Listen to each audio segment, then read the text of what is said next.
They kick people off of disability benefits. Medicaid's going to be a nightmare.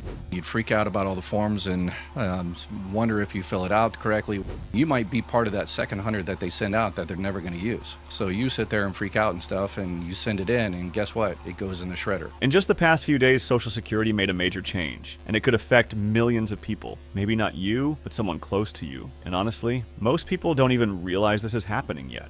All right, Social Security just made a major change over the last few days that are going to affect millions of people out there. This change is about something called CDRs, Continuing Disability Reviews. If you're on disability, this is what decides if you still qualify. And there are actually two types. One is medical, checking your condition. The other is work, if you're earning money. But for most people, it's the medical side that really matters.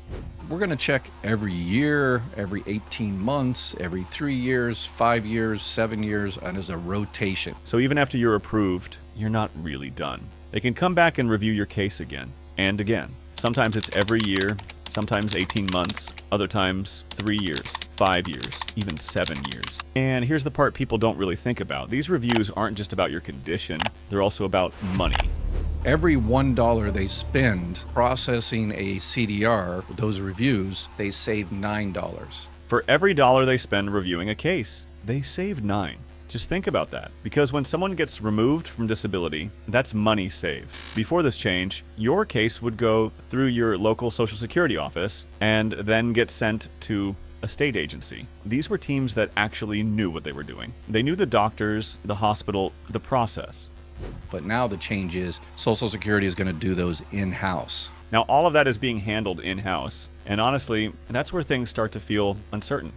Social Security was at a 50-year low in terms of staffing. Even before this change, they were already at a 50-year low in staffing. Now you've got fewer people doing more work.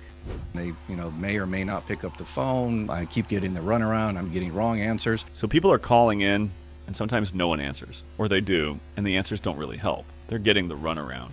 They're just reassigning staff. Inside the system, staff are being reassigned. People who weren't doing this before are now expected to handle these reviews. So what happens next? Honestly, delays. Things slow down. Cases just sit there. Some fall through the cracks completely.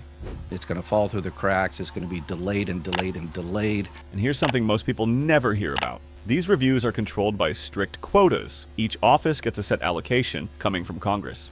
You can't do 99, you can't do 101, you have to do 100. They have to hit that number exactly. Not 99, not 101, exactly 100. So if an office is assigned 100 cases that month, that's it. Even if thousands of people are due for a review, to make sure they hit that number, they send out way more forms than they actually need, sometimes around 200. They have to send out more, 200 or so, because they know a lot of those won't come back. Because they already know a lot of people won't send them back. And that's where things get uncomfortable, because here's the reality. Even if you do everything right, you fill out every form carefully, you send it in on time, there's still a chance your case isn't even one they look at. You could sit there stressing over every question, going back, checking everything again and again, trying to make sure you didn't mess anything up, and then nothing. No update, no answer, nothing. And that's the part people don't expect. Because in this system, it's not just about qualifying, it's about whether your case even gets picked.